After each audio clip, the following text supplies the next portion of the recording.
Donc aujourd'hui, on s'intéresse à le chapitre porte sur une loi bien connue. Vous en avez, je pense, entendu parler, de la loi normale, en terminale peut-être? Non? Alors c'est vos successeurs qui en entendront parler en prépa.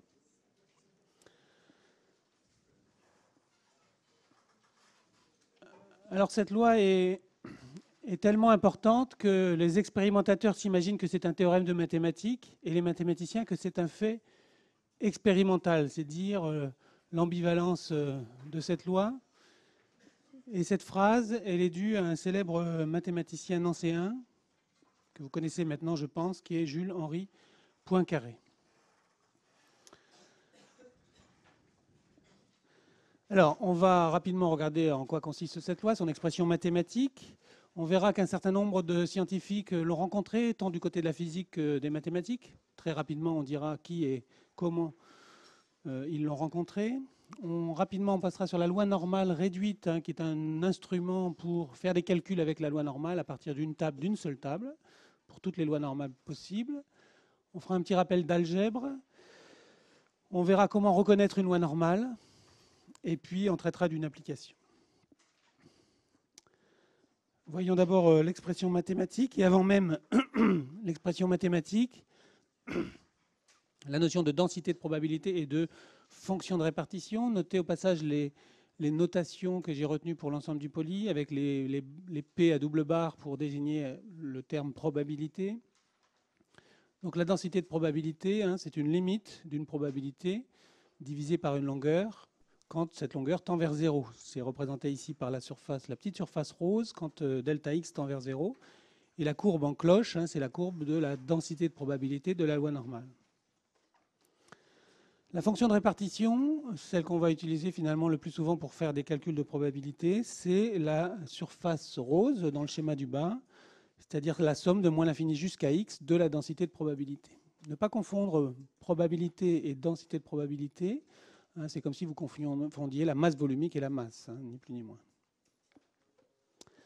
Alors, la densité de probabilité a cette expression, c'est une exponentielle dans laquelle interviennent deux paramètres, mu et sigma. Et vous avez vu dans le chapitre d'aujourd'hui que mu désigne l'espérance mathématique de la loi normale, la tendance centrale, et sigma son écart type, c'est-à-dire la dispersion.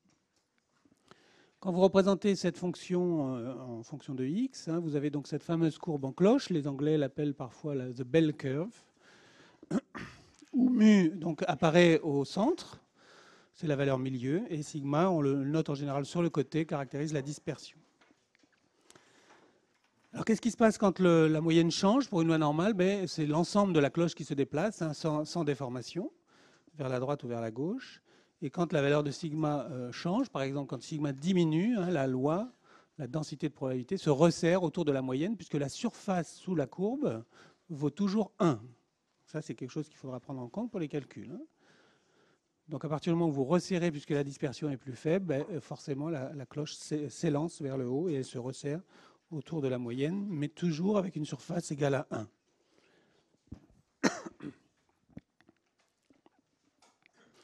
Alors, ce qui serait bien, c'est que, au moins jusqu'à la fin du cours, mais même au-delà, vous reteniez quelques valeurs remarquables qui sont aussi données dans le polycopier. La première, peut-être qu'on peut retenir, même si ce n'est pas la plus fondamentale, c'est que dans l'intervalle mu moins sigma, mu plus sigma, vous avez à peu près 2/3 de la probabilité, 68%. La valeur la plus remarquable à retenir, c'est la valeur 1,96. Elle correspond à l'intervalle, donc mu moins 1,96 fois sigma, mu plus 1,96 fois sigma. Cet intervalle contient 95% de probabilité. Ça veut dire que si vous avez affaire à une loi normale, il n'y a que 5 chances sur 100 que les valeurs que vous obteniez soient extérieures à cet intervalle. Et ce 5%, c'est souvent le risque qu'on va prendre. Vous allez voir à plusieurs reprises dans la suite qu'on va prendre des décisions d'investissement, de réparation, de maintenance, ce genre de choses, de rejet. On va prendre ces décisions avec un certain risque. Et ce risque, quand on ne vous le donne pas, vous prendrez 5%. C'est un risque commun, une chance sur 20, que l'on prend dans l'industrie. Dans la plupart des opérations courantes de l'industrie, on prend un risque de 5%. Néanmoins, dans certains cas, 5%, ça reste un risque trop élevé. Et donc, il arrive aussi qu'on prenne le risque 1%. Et au risque 1% correspond la valeur 2,58 pour la loi normale. Donc, dans l'intervalle mu moins 2 fois 58 fois l'écart type plus mu plus 2 fois 58 fois l'écart type, vous avez 99% de probabilité, une chance sur 100 seulement de tomber à l'extérieur de cet intervalle. Donc, retenez au moins 1,96 et puis 2,58, vous l'utiliserez aussi assez fréquemment. Alors 1%, c'est un risque qu'on prend régulièrement, là aussi. 5%, c'est le plus fréquent. 1%, ça arrive, mais il y a quand même aussi certains domaines, certains secteurs industriels où 1%, ça reste beaucoup trop élevé encore. Quand vous êtes dans l'industrie aéronautique, dans le transport par avion, quand vous êtes dans l'industrie nucléaire, 1%, c'est un risque beaucoup trop grand. Et on prend plutôt des risques de l'ordre de 10-5, 10-6, voire 10-7. Et à ce moment-là, il leur correspond des valeurs beaucoup plus petites. Si c'est la loi normale qui doit être utilisée. Mais dans ces cas-là, bien souvent, ce n'est plus la loi normale. 1,96, 2,58, retenez bien ces deux valeurs et voyez à peu près à quoi elles correspondent. Alors, je vous disais en introduction que la loi normale a été rencontrée soit par des physiciens, soit par des mathématiciens. On va très rapidement en lister quelques-uns. On va commencer par les physiciens. On va parler de Gauss, même si Gauss, on le qualifie tout autant de mathématicien, mais disons que là, on va évoquer Gauss pour un problème qui concerne les erreurs de mesure sur des positions de planètes. On va parler de Maxwell, qui s'intéressait aux vitesses des molécules dans un gaz, et à Einstein, qui s'intéressait au mouvement brownien. On va dire un petit mot sur chacun. On va commencer par Gauss. La loi normale, on l'appelle aussi la loi de Gauss. Donc, vous voyez Gauss ici sur un Deutschmark. Donc, c'était la monnaie allemande il y a encore quelques années. On voit la fameuse courbe de Gauss sur la gauche. Alors, Gauss s'est à un moment donné de sa vie intéressé au mouvement des planètes. Il a émis un texte là sur le mouvement des corps célestes. Et donc, il s'intéressait à la position, plus particulièrement des planètes, sur une trajectoire elliptique, à partir de relevés qui avaient été faits par Tycho Brahe, donc au XVIe siècle. C'est bien plus ancien que lui. Et il avait donc un certain nombre de positions pour une même planète. À un même moment, il avait pu mesurer plusieurs valeurs de la même position, qu'il avait appelée, que j'ai noté ici, x1, xi, xn. Eh bien, Gauss va faire la moyenne de ces valeurs et il va faire l'hypothèse que cette moyenne, ici, c'est l'estimation la plus vraisemblable, c'est l'estimation optimale et la plus vraisemblable de la vraie position de la planète inconnue, puisqu'il y a des erreurs dans les mesures. Eh bien, il va montrer, ça je ne vais pas le faire, mais vous pourrez retrouver ça, il va montrer que dans ce cas, la loi de x, donc de chacune des observations qu'il a faites, x1, xi, xn, eh bien, suit une loi normale de moyenne z étoile. Donc il va tomber sur la loi normale. Vous voyez, c'est rapide, c'est juste pour vous donner un flash. Maxwell, lui, s'intéresse donc au mouvement des molécules dans un gaz, et plus particulièrement à la probabilité qu'une molécule se trouve à un instant donné dans un élément de volume donné autour d'un point U avec une vitesse comprise entre V et V plus dV. Et il appelle F de V dV cette probabilité. Il postule deux choses. L'isotropie d'abord de la vitesse, qui fait qu'on peut exprimer la vitesse comme une fonction du carré de sa norme. Et puis l'indépendance des composantes de la vitesse, qui fait qu'on peut exprimer aussi cette probabilité comme un produit de chacune des composantes. F de Vx, F de Vy, F de Vz. Ce sont deux hypothèses pas trop difficiles à accepter. Et bien, à partir du moment où vous écrivez cette équation, une fonction qui est à la fois, qu'on peut définir à la fois comme une fonction du carré de la norme et du produit de ses composantes, eh bien, la seule fonction qui permet de satisfaire cette équation, c'est une exponentielle là aussi. Et donc on retrouve l'expression d'une loi normale en quelque sorte, avec pour les différents coefficients certaines conditions aux limites, et notamment la somme de moins l'infini à plus l'infini de f de v dv, qui doit être égale à 1 par définition d'une probabilité.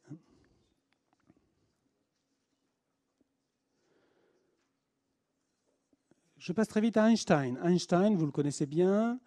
Vous connaissez la fameuse année 1905, où il a émis pour la première fois sa théorie sur la relativité générale. Eh bien, en 1905, Einstein publie 3 articles qui vont avoir un retentissement énorme dans la physique. Et son premier article porte sur ce qu'on appelle le mouvement brownien. Le mouvement brownien, ici, que j'ai symbolisé par un graphique, où on voit donc une trajectoire, en quelque sorte, qui hésite entre monter et descendre. On l'appelle aussi la marche de l'ivrogne. Alors pourquoi on l'appelle la marche de l'ivrogne? Imaginez que l'axe des X est une ligne qu'un ivrogne cherche à suivre en marchant. Mais comme il a un peu bu, évidemment, quand il marche, il fait un pas vers la gauche, un pas vers la droite, comme ça, et de façon aléatoire. Donc si vous faites l'hypothèse qu'il y a une chance sur deux qu'il descende ou qu'il monte, et que vous modélisez ce mouvement, eh bien, vous pouvez obtenir une courbe comme celle-ci. Et cette courbe, ça peut être aussi l'évolution d'un cours de bourse, par exemple. On utilise la théorie des mouvements browniens dans la finance. Alors si j'appelle K le nombre de pas vers la gauche, Einstein va s'intéresser à cette distance x, donc en fait l'éloignement par rapport à l'axe des x sur le schéma précédent, l'éloignement vertical, la distance x qui est donc la différence entre le nombre de pas vers la gauche et le nombre de pas vers la droite, n étant le nombre total de pas. Eh bien, si on considère qu'on a une chance sur deux de faire un pas vers la gauche ou faire un pas vers la droite, on est dans la situation de la loi binomiale. Vous avez des boules rouges et des boules jaunes, les boules rouges et les boules jaunes en proportion 50%, et vous tirez n boules, le nombre de pas, et vous vous intéressez au nombre de fois où vous avez tiré une boule rouge, qui vous donnera le nombre de pas vers la gauche. Et ce nombre-là, il est donné par la formule de la loi binomiale, CNK, 1,5 puissance K, ça c'est les boules rouges, 1,5 puissance N moins K, c'est les boules blanches. Pi fois 1 moins pi, pi étant égal à 1,5 ici. Et donc on peut écrire sous cette forme. Eh bien, puisque K suit cette loi de probabilité, eh bien, Einstein va montrer dans son article que X, la loi de X, donc qui est la différence entre le nombre de pas vers la gauche et le nombre de pas vers la droite, lui, quand n tend vers l'infini, eh bien, suit cette probabilité-là, qui est l'expression d'une loi normale centrée, de moyenne nulle. Donc Einstein aussi rencontre la loi normale dans ses premiers travaux. Voyons maintenant les mathématiciens. D'abord De Moivre, qui s'intéresse à la limite d'une loi binomiale. Mais c'est ce que vient de faire Einstein en quelque sorte. On a vu qu'il travaillait sur une loi binomiale, il regardait la limite. Et puis Laplace, qui s'intéresse à la limite d'une somme de variables aléatoires. Voici De Moivre. Donc De Moivre, il s'intéresse à la loi binomiale, dont j'ai réécrit ici l'expression de la densité de probabilité. Petite erreur d'animation là. Il va faire ce changement de variable, De Moivre, k moins npi sur racine de npi fois 1 moins pi. Il va approximer la factorielle de n qui apparaît dans la combinaison nk par cette formule qui est la formule de Stirling. Et il va montrer que dans ces conditions, p de k tend vers 1 sur racine de 2pi exponentielle de moins x carré sur 2. Et on retrouve là l'expression de la loi normale, et plus exactement de la loi normale centrée réduite. Alors vous me direz, c'est un peu compliqué, son changement de variable, etc. On va s'intéresser un petit peu à ce fameux changement de variable qu'il fait, en quoi il consiste, pourquoi ce changement de variable. Alors, rappelez-vous, une loi binomiale, vous tirez n boules dans une urne qui contient des boules rouges en une proportion pi, vous vous intéressez au nombre de boules rouges que vous avez tirées parmi ces n. Mais tirer n boules, ça revient à tirer successivement une boule, puis une autre, en remettant à chaque fois la boule que vous venez de tirer dans l'urne, tirage non exhaustif, cas de la loi binomiale. Donc une loi binomiale peut s'interpréter comme une somme de variables de Bernoulli. La loi de Bernoulli, c'est vous tirez une boule et elle vous dit quelle est la probabilité qu'elle soit rouge, tout simplement. Alors pour une variable de Bernoulli, quelle est l'espérance mathématique d'une loi de Bernoulli? Eh bien c'est la somme des valeurs pondérées par les probabilités. Si vous mettez 1 sur les boules rouges, celle qui vous intéresse est 0 sur les boules blanches, et que vous tirez donc une boule, eh bien l'espérance mathématique c'est quoi? Vous avez une probabilité pi de tirer une boule rouge, pi fois 1, et une probabilité 1 moins pi de tirer une boule blanche, 1 moins pi fois 0. Vous faites la somme des valeurs pondérées par les probabilités. Et quand vous faites le calcul, ça donne pi. Si vous calculez maintenant pour une loi, ça c'est l'espérance d'une loi de Bernoulli. Maintenant, comme une loi binomiale, c'est une somme de variables de Bernoulli, eh bien, on va calculer l'espérance d'une loi binomiale en faisant l'espérance d'une somme de lois de Bernoulli. Donc on calcule l'espérance d'une somme. Et vous avez vu dans le chapitre d'aujourd'hui que l'espérance d'une somme, c'est la somme des espérances. Et donc l'espérance d'une loi binomiale, c'est npi. Vous tirez n boules, donc vous avez n fois pi. Et ce npi, on le retrouve ici. Calculons maintenant la variance d'une loi binomiale en utilisant la célèbre formule. La variance, c'est l'espérance du carré moins le carré de l'espérance. L'espérance du carré, eh bien, de même que précédemment, vous remplacez 1 dans le calcul de l'espérance qu'on a fait pour la loi de Bernoulli. Vous remplacez 1 par 1 au carré et vous remplacez 0 par 0 au carré. Autrement dit, vous ne changez rien. L'espérance de x carré, c'est pi aussi pour une loi de Bernoulli. Moins le carré de l'espérance, eh bien moins pi carré, forcément. Donc ça fait pi fois 1 moins pi. Et pour le passage à la loi binomiale, eh bien, vous utilisez la formule, et les variables étant indépendantes, variance d'une somme, c'est la somme des variances. Et donc vous avez n fois pi fois 1 moins pi. Eh bien, ce terme ici, on le retrouve au dénominateur. Donc, qu'est-ce qu'a fait de Moivre? Eh bien, on dit qu'il a centré et qu'il a réduit sa variable. Il a enlevé la moyenne, il a divisé par l'écart type. Ça s'appelle le centrage et la réduction.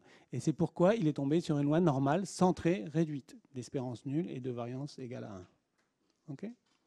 Voilà, un petit rappel d'algèbre à cette occasion. Alors, vous avez peut-être vu des jeux télévisés qui consistent à faire tomber des palets, là, des petits galets sur un ensemble de barres comme ça. Et puis, en fonction de l'endroit où tombe la barre, eh bien, on a un prix plus ou moins élevé. Ce jeu, finalement, est inspiré de ce qu'on appelle la planche de Galton. Consiste à faire quoi? À faire une somme de lois binomiales, en quelque sorte. Vous laissez tomber donc une petite bille ici sur les poteaux, et à chaque fois qu'elle rencontre un petit poteau, là, je ne sais pas comment on va dire ça, eh bien, elle a une chance sur deux de tomber à droite et de tomber à gauche. C'est une loi binomiale. 1,5. Et puis vous voyez que quand vous en faites tomber un très grand nombre, donc quand vous faites une somme de variables de Bernoulli, eh bien vous finissez par tomber sur une loi normale. Ici, on le voit graphiquement. Laplace, maintenant, très rapidement, il s'intéresse à la limite d'une somme de n variables aléatoires et il va démontrer un fameux théorème qu'on appelle le théorème centrale limite ou le théorème de la limite centrale, qui dit que la loi de la somme de n variables aléatoires indépendantes de variance finie tend vers une loi normale quand n augmente, quand n tend vers l'infini. Pour autant qu'il n'y en ait pas une dont la variance soit prédominante sur toutes les autres. Autrement dit, quelles que soient les lois que vous manipulez, si vous en faites la somme, eh bien vous tendez vers une loi normale. Eh bien c'est ça qui va faire de la loi normale un modèle très général et rencontré dans la physique en particulier, dans plein de domaines, puisque beaucoup de phénomènes finalement sont le résultat, sont la somme de plusieurs microphénomènes. Il y a un exemple simple, bien connu, auquel s'intéressaient nos mathématiciens au XVIIIe siècle, c'est les boulets de canon.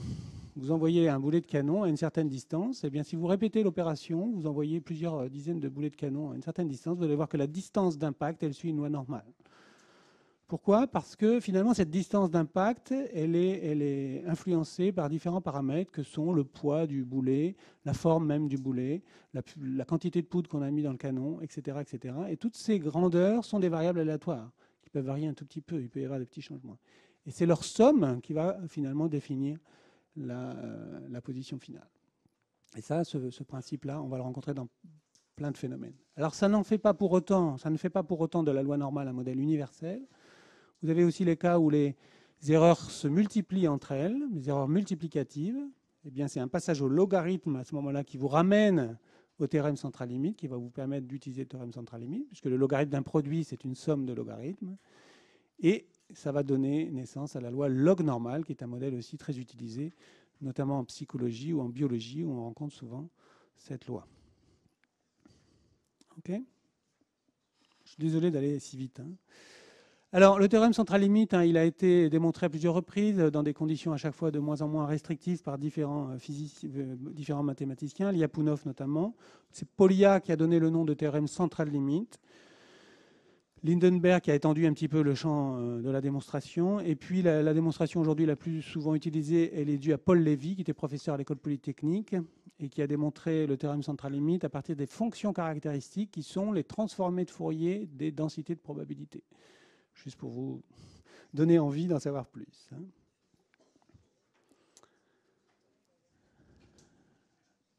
Je passe très rapidement à la loi normale réduite. Qu'est-ce que c'est que la loi normale réduite? C'est une transformation mathématique très simple. Donc, il transforme une loi, supposons x une loi normale, de moyenne mu d'écart type sigma, et on s'intéresse à la probabilité que la variable grand X soit inférieure ou égale à petit x. Eh bien, si vous faites ce changement de variable, grand X moins mu divisé par sigma, c'est-à-dire vous centrez, j'enlève la moyenne, et vous divisez par l'écart type, c'est-à-dire vous réduisez, eh bien, vous obtenez à nouveau une loi normale, qu'on dit normale centrée réduite, ou loi normale réduite, qu'on note U en général. Et à la probabilité rose à gauche correspond la probabilité rose à droite. C'est-à-dire que la probabilité que grand X soit inférieur ou égal à petit x, eh bien c'est la même que la probabilité que grand U soit inférieur ou égal à petit u étant égal à x moins mu sur sigma. Okay. Alors ça c'est intéressant parce que vous avez une infinité de lois normales, hein, avec une infinité de moyennes possibles, une infinité d'écarts types possibles, mais par cette opération de centrage-réduction, vous allez pouvoir toujours vous ramener à une seule et même loi de probabilité, qui est celle de la loi normale centrée réduite. Ça veut dire qu'avec une seule table de loi normale, celle de la loi normale centrée réduite, vous allez pouvoir faire tous les calculs de probabilité dont vous avez besoin pour n'importe quelle loi normale. Okay. Et vous avez donc une table à la fin du poly. Oh, pardon. Et vous avez donc à la fin du poly une table qu'on va utiliser constamment pendant ce cours. Hein. Voici l'équivalence des probabilités. Donc à la densité de probabilité de x correspond la densité de probabilité de u, hein, qui est la même expression dans laquelle sigma vaut 1 et mu vaut 0. Oui ? Oui, on va faire un exercice qui va vous permettre de voir comment on lit dans la table. Hein. Alors justement, la table, elle vous montre, si vous regardez la légende de la table, si vous ouvrez votre poly à cette page, elle vous montre un schéma, toujours bien regarder la légende de la table, de chaque table. Elle vous montre le schéma qui est en haut ici sur ma diapositive et qui correspond à des valeurs de U positives. Donc si vous vous intéressez à cette probabilité en haut ici, eh bien vous lisez directement dans la table, et on va le faire un exercice dans un instant pour bien voir comment ça marche. Vous lisez directement la probabilité qui vous intéresse. Vous lisez U, la valeur de U en tête de ligne pour la première décimale et en tête de colonne pour la deuxième décimale de U. Et à l'intersection, vous lisez la probabilité d'être inférieur ou égal à U. Ça, c'est quand U est positif. On va faire l'exercice. On va faire l'exercice. On va faire l'exercice, je préfère le dire après. En tout cas, la table vous donne directement la probabilité rose du schéma en haut quand U est positif. Elle vous donne des valeurs de U uniquement positives et les valeurs de U sont en tête de ligne pour l'unité et la première décimale. Et la tête des colonnes, c'est la deuxième décimale de U. Si vous lisez 1,9 en ligne, en tête de ligne, et vous allez à 0,06 en tête de colonne, l'intersection correspond à 1,96. Et vous devez lire 0,975, puisque ça correspond à une valeur remarquable. 2,5% de probabilité à droite de 1,96. Donc 2,5 à gauche de moins 1,96. La somme des deux fait 5%. C'est la valeur remarquable qu'on avait tout à l'heure. Mais on va faire un petit exercice pour le voir. Si vous devez calculer la probabilité sur le deuxième graphique, que la variable, que la loi normale ou la loi normale centrée réduite ici soit comprise entre deux valeurs U1 et U2, eh bien, c'est très simple. Et si ces deux valeurs sont positives, c'est très simple. Eh bien, vous prenez la probabilité d'être inférieur à U2, donc probabilité de moins l'infini jusqu'à U2, à laquelle vous enlevez la probabilité de moins l'infini jusqu'à U1. Ces deux valeurs étant lues directement dans la table. Et pour le dernier cas, là, vous devez faire un petit calcul et utiliser la probabilité de symétrie. Donc, vous allez faire la probabilité d'être à gauche de U2 moins la probabilité d'être à gauche de moins U1. Mais moins U1, vous ne l'avez pas dans la table, puisque vous n'avez que des valeurs de U positives dans la table. Eh bien, pour avoir la probabilité à gauche de moins U1, vous allez chercher la probabilité à droite de plus U1. Et pour avoir la probabilité à droite de plus U1, c'est 1 moins la probabilité d'être à gauche de plus U1. Donc c'est le 1 moins P de U1 ici, indiqué sur cette planche.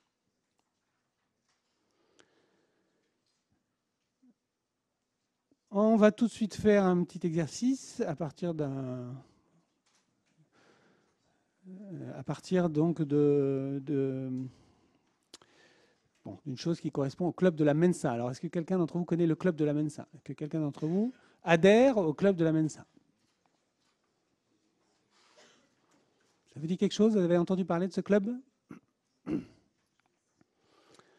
club de la Mensa, c'est le club des gens qui ont un QI supérieur à 132.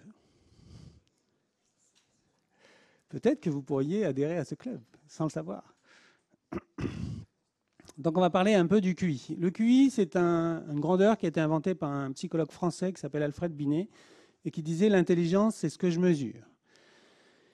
Alors, comment il a défini le QI? Eh bien, il a défini le QI de telle sorte que sur une population, dans une tranche d'âge donnée, si on lui fait mesurer, si on mesure son niveau de QI, eh bien, on va obtenir une loi normale, par définition c'est comme ça, de moyenne 100 et d'écart type 15.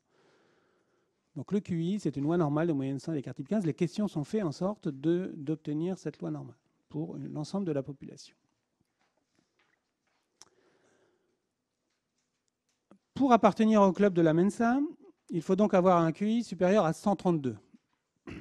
Eh bien, la question que je vous pose, c'est quelle est la probabilité d'appartenir au club de la Mensa? Je vous laisse 1 minute pour aller lire la bonne valeur dans la table.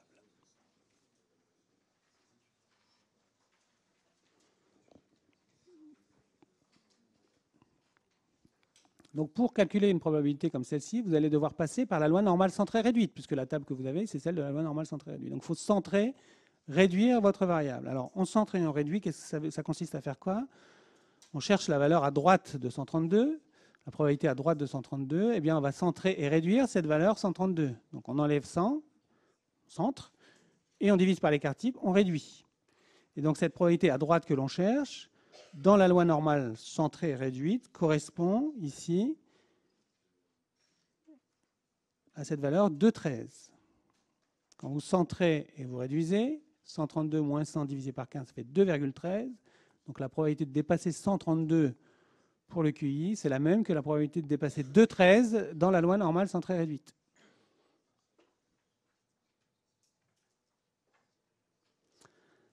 Alors, comment lire la probabilité à droite de 2,13 maintenant, dans la table de la loi normale centrée réduite? Bien, regardons la table. Elle se présente comme ci. Vous avez le U qui est indiqué dans l'angle supérieur gauche. En tête de ligne, vous avez l'unité et la première décimale de U. On va chercher ici donc 2,13. On descend à 2,1. Et pour avoir le 3, eh bien, il va falloir se déplacer d'une colonne à l'autre jusqu'à la colonne 0,03. Donc on se déplace à droite ici et on arrive à cette valeur. 2,1, c'est la ligne 2,1 et la colonne 0,03, ça fait 2,13. OK? Et donc vous avez une probabilité, ça c'est la probabilité à gauche de 2,13, nous on cherche la probabilité à droite. Hein. Donc ici à gauche vous lisez la valeur 0,9834. Et donc, il lui correspond à droite 1 moins 0,9834, le complémentaire à 1, puisque la surface sous la courbe vaut 1. Et donc, la probabilité qu'on cherche, c'est la probabilité 1,66%. Il y a un peu moins de 2 chances sur 100 que vous apparteniez, que vous puissiez appartenir au club de la Mensa. Vous êtes une soixantaine, donc il pourrait potentiellement y en avoir un, statistiquement, il devrait y en avoir un parmi vous qui puisse prétendre faire partie du club de la Mensa. Ça, c'est pour la population de votre tranche d'âge. Alors, vous avez la chance, vous, d'être dans cette tranche d'âge, de faire partie quand même des gens qui ont un QI peut-être plus élevé que la moyenne de la population, du fait de vos études. Et donc, peut-être plusieurs d'entre vous pourraient prétendre appartenir au club de la Mensa.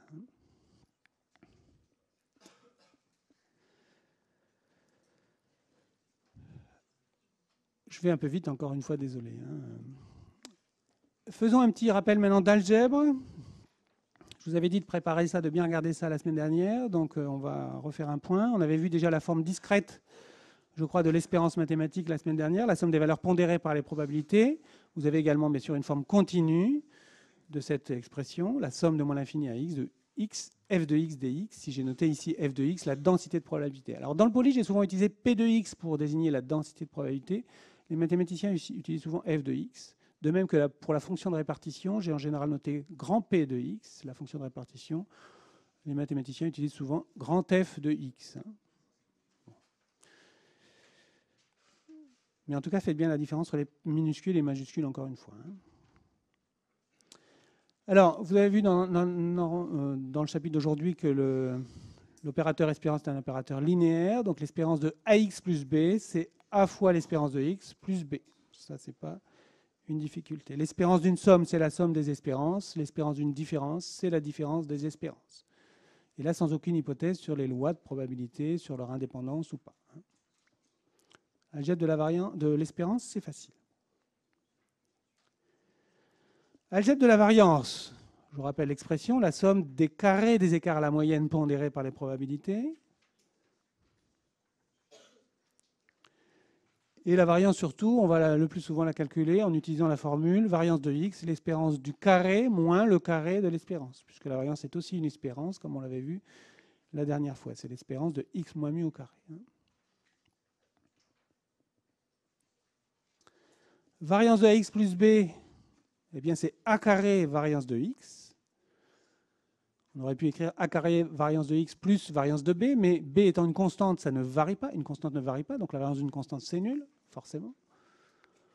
Donc il ne reste que le coefficient ici qui est élevé au carré du fait de la définition de la variance.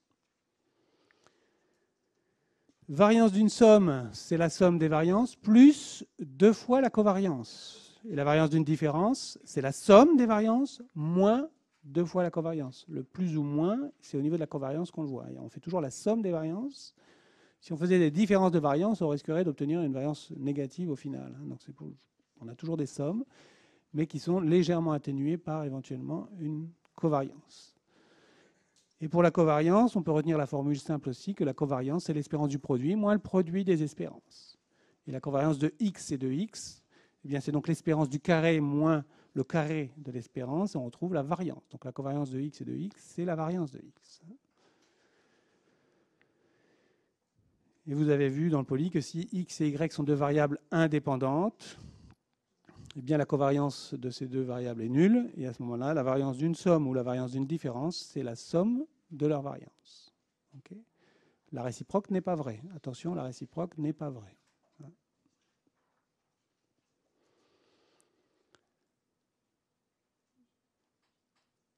On va s'entraîner avec un petit exemple. Voici deux variables aléatoires x et y. On vous donne l'espérance de x qui vaut 1, l'espérance de y qui vaut 2, l'espérance du produit vaut 2, l'espérance du carré de x vaut 3, l'espérance du carré de y vaut 5. Et on s'intéresse à la variable 2x moins 3y plus 5. Il faut calculer la variance de z. Vous avez 1 minute pour la calculer. Et le premier qui trouve une valeur se manifeste. Alors 39? Non, c'est pas 39. Un autre? Non, c'est pas 1 non plus. Oui? 17, c'est exact. On va rapidement afficher la solution. Variance de z. Vous avez une somme de 3 termes, vous faites la somme des variances. Donc vous avez la variance de 4x, la variance de 2x qui vaut 4 fois la variance de x, la variance de 3y qui vaut 9 fois la variance de y, la variance de 5 qui vaut 0, 5 ne varie pas, et puis ensuite vous avez les covariances. Alors entre x et 5, il n'y a pas de covariance, l'une est une constante, l'autre est une variable aléatoire, ça ne va pas covarier. Entre 3y et 5 non plus, il reste la covariance entre 2x et 3y, donc ça fait 2 fois 3, donc ça fait 12. Covariance de x et de y avec un signe moins devant, puisque c'est une différence ici de variable aléatoire. C'est la chose la plus compliquée à faire, c'est d'écrire ça. Ensuite, c'est très facile. La variance de x, c'est l'espérance du carré moins le carré de l'espérance. L'espérance du carré, on vous la donne, c'est 3, moins le carré de l'espérance de x, c'est donc moins 1 au carré. La variance de y, c'est l'espérance du carré de y, c'est-à-dire 5 qu'on vous donne, moins le carré de l'espérance de y, donc moins le carré de 2, et moins 12 fois la covariance de xy, c'est-à-dire l'espérance du produit, on vous le donne, c'est 2, moins le produit des espérances, moins 2 fois 1. Et quand vous faites le calcul, vous obtenez 17, le deuxième terme étant nul. OK ? Je suis désolé, mais je suis obligé d'avancer parce qu'il me reste une dizaine de minutes. Vous saurez refaire ce calcul maintenant que vous en avez vu la solution, je pense, même si vous n'avez pas eu le temps de la noter. Je vous rappelle, vous retrouvez ces planches sur Arch, les planches en couleur sur Arch. Sur mes pages web, c'est des planches simplifiées en noir et blanc. Maintenant, on va voir comment on reconnaît une loi normale. Comment on peut reconnaître une loi normale ? Eh bien, un des outils pour la reconnaître, c'est d'utiliser ce qu'on appelle le diagramme des fréquences cumulées. C'est-à-dire la somme, le nombre de valeurs inférieur ou égal à x, divisé par le nombre total de valeurs, qu'on appelle donc le diagramme ici des fréquences cumulées, et qui va se présenter à peu près sous cette forme si la loi suit une loi normale, c'est-à-dire une forme en S. en S étiré. Si, quand n tend vers l'infini, et quand le nombre de valeurs que vous traitez est très très, très grand, eh bien ce diagramme va tendre vers la représentation de la fonction de répartition, ici, de votre variable aléatoire. Alors, ce qui va être pratique, c'est d'utiliser une transformation mathématique, une anamorphose ici, qu'on appelle l'anamorphose galtonienne, ou la droite de Henry, et on aura l'occasion d'utiliser cette transformation dans une prochaine séance, qui ramène finalement le tracé de la fonction de répartition d'une loi normale à une droite. Donc en fait, il suffit de dessiner ce diagramme des fréquences cumulées dans un papier spécial, qu'on appelle un papier galtonien, ou un papier gausso-arithmétique. Et quand vous dessinez vos fréquences cumulées dans un tel papier, eh bien, vous avez une droite si les données suivent une loi normale. Donc ça vous permet de la reconnaître plus facilement. Dans les logiciels aussi, on propose ces transformations pour bien visualiser la proximité à une loi normale. Alors, exemple. J'ai ici un ensemble de relevés de température au Parc Saint-Maur à Paris. Vous avez des classes de température. Donc la classe -15, c'est en fait toutes les températures sur une dizaine d'années, le nombre de fois où on a relevé une température comprise entre -15,5 et -14,5. On a mis ça dans la classe -15 et on a eu 9 jours où on a mesuré cette température. Et alors les 3 premières colonnes, vous descendez les 3 premières colonnes, et la suite, c'est les 3 suivantes. Donc vous allez de -15 jusqu'à 1 degré.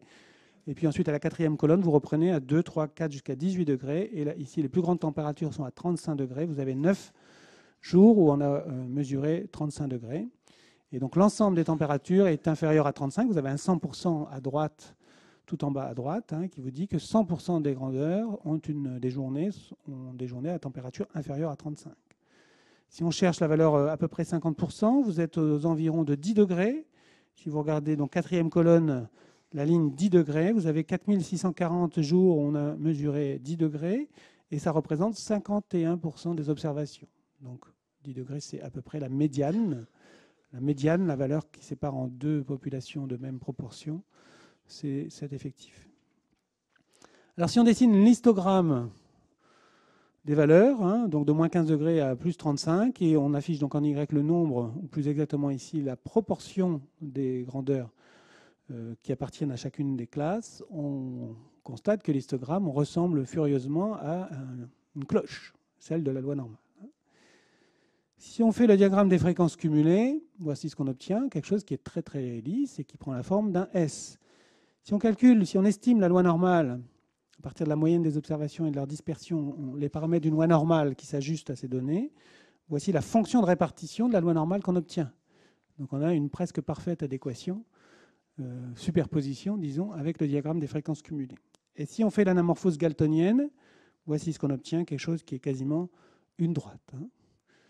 Donc ça vous permet de dire, mais on verra dans une prochaine séance, comment confirmer statistiquement qu'on a bien affaire à une loi normale, en tout cas qu'on peut accepter une loi normale.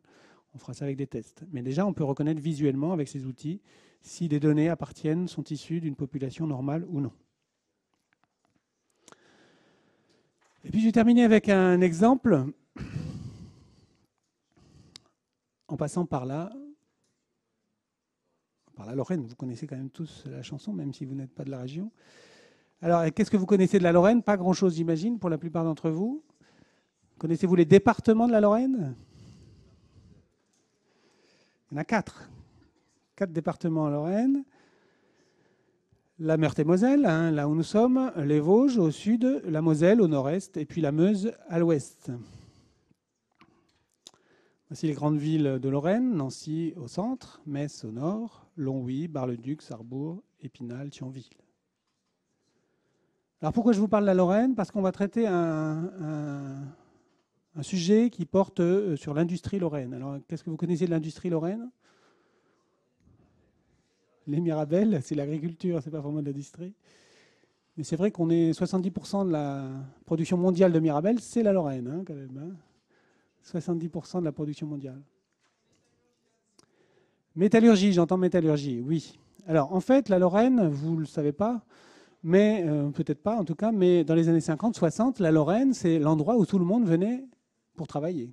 C'était la Californie française.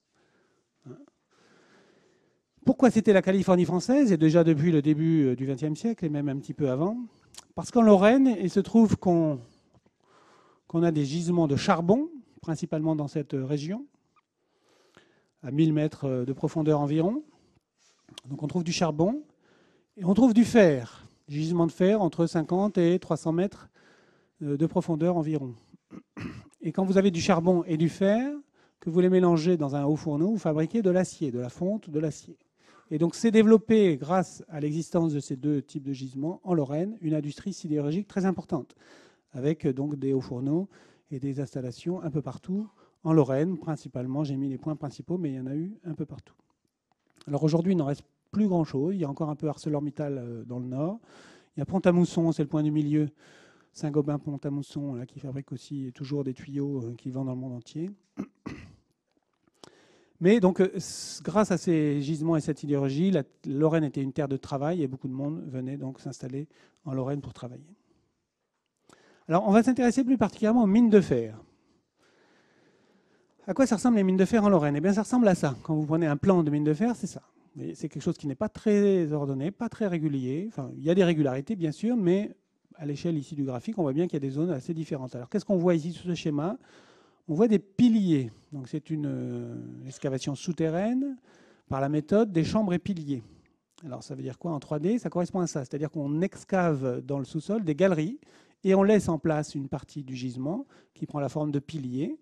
Et donc, le minerai qu'on a extrait, c'est uniquement les galeries. Le minerai qu'on a enlevé dans les galeries. Et les piliers, on les a laissés en place simplement pour soutenir les terrains sous-jacents. Et on a fait ça principalement en dessous des villes et des villages pour éviter que les terrains ne s'effondrent. Mais dans les campagnes, on a tout enlevé. Les terrains se sont effondrés, mais ça n'a pas empêché les agriculteurs de cultiver leurs champs. Comment on a dimensionné ces piliers? Eh bien, on a dimensionné ces piliers avec une méthode très simple qu'on appelle la méthode de l'aire tributaire, selon donc l'hypothèse très simple que chaque pilier doit être capable de supporter le poids de la colonne de terrain qui le surplombe. Donc j'ai représenté ici deux aires tributaires, deux colonnes tributaires aux deux piliers sur lesquels ils se trouvent. Et donc pour que le pilier joue son rôle de soutènement des terrains qui le surplombent, eh bien, il faut calculer ces dimensions pour que la pression qui s'exerce sur lui soit inférieure à sa résistance. Et la pression qui s'exerce sur lui, c'est quoi? Que j'ai appelé ici la sollicitation, S. Eh bien, c'est le poids de cette colonne de terrain. Et le poids de la colonne de terrain, c'est quoi? C'est le volume de cette colonne de terrain. Donc vous avez la profondeur H fois grand A. Voilà, il va falloir que j'y aille, donc je vais me dépêcher. Grand A, donc c'est la surface de l'aire tributaire. H, la profondeur. Le produit des deux, c'est le volume. Vous multipliez par la masse volumique, ρ, ça vous donne la masse de cette colonne. Vous multipliez par G, l'accélération de la pesanteur, ça vous donne le poids de cette colonne. Et vous divisez par la surface de l'aire du pilier petit a, ça vous donne la pression, force sur surface. C'est une pression, on l'appelle ici une contrainte qui s'exerce sur le pilier. Et cette contrainte, on peut l'exprimer en fonction d'un paramètre qu'on appelle taux, qui est donc égal à 1 moins petit a sur grand A, qui est le taux d'exploitation ou le taux d'excavation ou le taux de défruitement. En gros, le pourcentage de vide, si vous voulez, dans l'exploitation. Pour que ça tienne, il faut bien sûr que la sollicitation soit inférieure à la résistance du minerai de fer du pilier, donc la résistance du minerai de fer. Alors on va d'abord s'intéresser à la résistance. Alors oui, pardon, problème. Eh bien, en 1996, la rue principale du village d'Auboué s'effondre. 80 maisons s'effondrent en une nuit. Et c'est arrivé de nouveau à Roncourt en 97, en 99, et ça continue encore aujourd'hui. Il y a des endroits qui bougent et qui s'affaissent tout doucement. En 96 à Auboué, c'était un affaissement brutal. Ça veut dire que les piliers n'ont pas résisté au poids des terrains. Ils ont été mal dimensionnés ou leur résistance a évolué, si bien qu'ils se sont effondrés et ont entraîné donc l'effondrement de la surface. Alors intéressons-nous à la résistance. Comment on mesure la résistance d'un pilier ou la résistance du minerai de fer? Eh bien, on prélève des échantillons dans le minerai de fer, on en fait des éprouvettes cylindriques, on les met dans une presse hydraulique ici, et on exerce une pression jusqu'à obtenir la cassure, la rupture de l'éprouvette. Et ça nous donne l'idée de la pression que la roche est capable de supporter. Quand on fait une mesure sur plusieurs échantillons, voici ce qu'on obtient comme valeur ici exprimée en bar. C'est la résistance. Si vous faites l'histogramme de ces valeurs, vous avez quelque chose comme ça, et avec un petit peu d'imagination, on peut assimiler ça à une loi normale. Alors, c'est une approximation assez brutale ici, je le reconnais.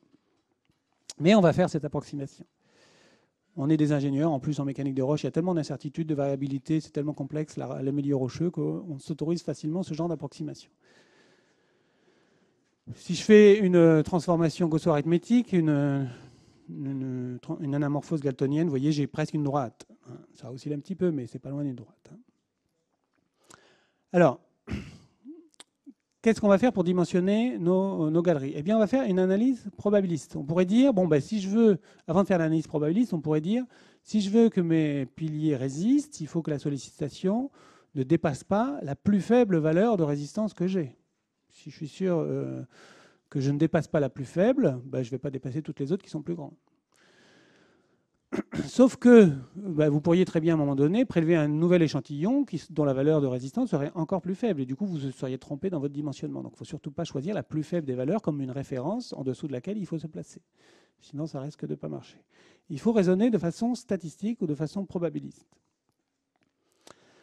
On va donc, puisqu'on a fait un ensemble de mesures, on a une résistance moyenne qui est de 200 bars et un écart type de 50 bars. Ça, c'est mesuré à partir de notre échantillon, des valeurs que je vous ai montrées juste avant.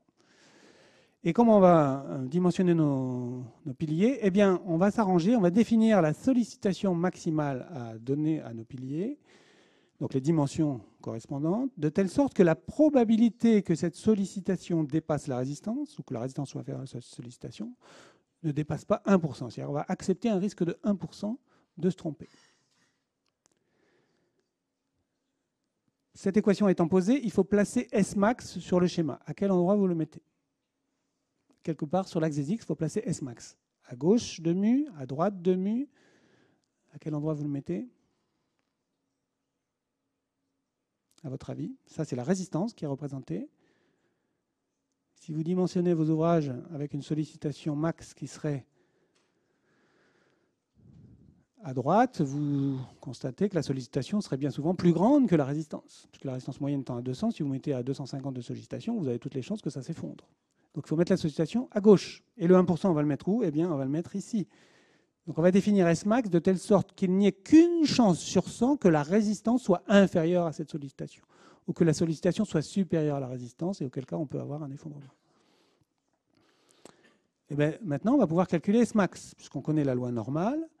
On sait qu'il y a 1% de probabilité à gauche de S max. Eh bien, on va centrer, réduire S max, et donc se ramener à une loi normale centrée réduite.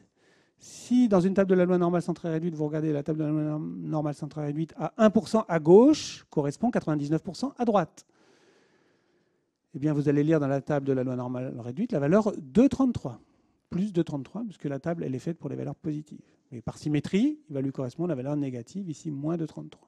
Il n'y a qu'une chance sur 100 qu'une loi normale centrée réduite dépasse la valeur de 2,33. Donc une chance sur 100 seulement qu'une loi réduite soit inférieure à moins 2,33 également.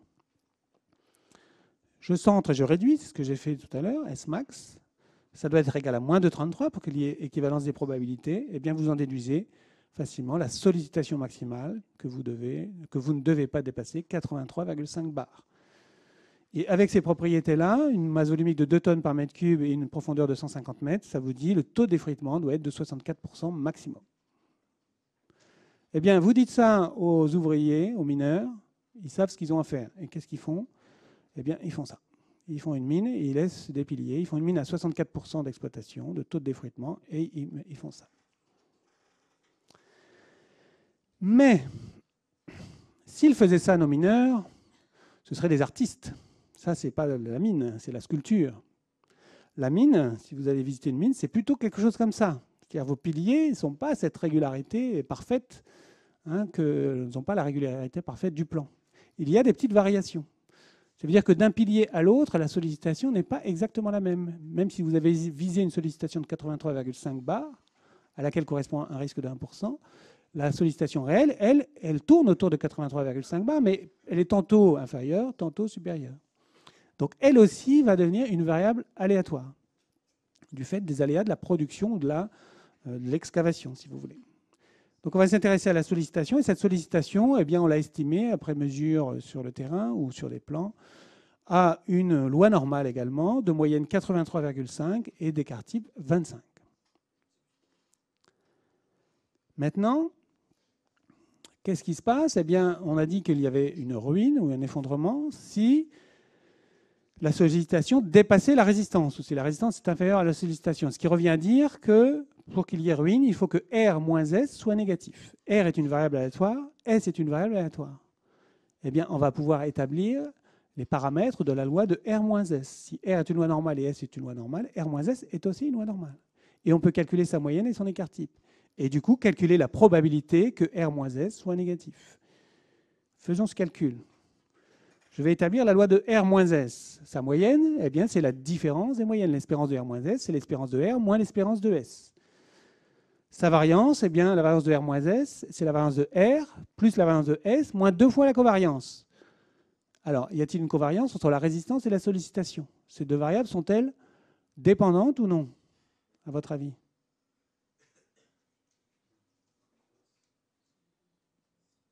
Il n'y a aucune raison qu'elles soient dépendantes, elles sont complètement indépendantes. La résistance est une propriété intrinsèque de la roche qui contient le minerai de fer. La sollicitation, elle dépend de l'excavation, de la taille des piliers qu'on a fait, etc. Ce sont deux variables absolument indépendantes. Donc la variance de R moins S, c'est la variance de R plus la variance de S. Et quand vous prenez la racine carrée, vous avez l'écart type. Et on s'intéresse à la probabilité ici en rose, la probabilité que R moins S soit négatif. Le 0, il se trouve quelque part ici.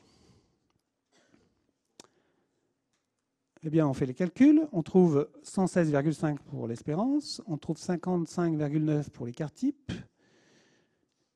Et pour faire le calcul, il faut passer par la loi normale centrée réduite. Donc, chercher la valeur ici à gauche, qui correspond à la même probabilité ici en haut. Enfin, le complémentaire ici à 1. Et pour ça, il faut centrer la valeur. Donc, on centre la valeur 0. On enlève la moyenne, on divise par l'écart type. On trouve moins 2,08. Donc, la probabilité d'être à gauche de 0 dans la courbe du haut, c'est la même que la probabilité d'être à gauche de moins 2,08 dans le schéma du bas. OK ? Probabilité à gauche de 0 en haut, c'est la même que la probabilité à gauche de moins 2,08, c'est-à-dire 1 moins la probabilité d'être à droite, que j'ai représenté ici en rose et qu'on va pouvoir lire dans la table de la loi normale centrée réduite. Malheureusement, on n'a pas beaucoup de temps pour que vous le fassiez. Vous le ferez tout à l'heure de toute façon. Si on cherche dans la table de la normale réduite, on va trouver 98,12%. Ça veut dire qu'ici, on a 1,88%. On est parti au départ avec un risque de 1%. On arrive à la fin avec un risque de presque 2%. Eh bien, on a doublé le risque.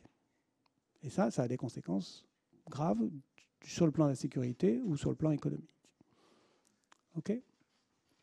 Voici un exemple d'utilisation de la loi normale dans une application très pratique ici qui nous concerne tous encore aujourd'hui.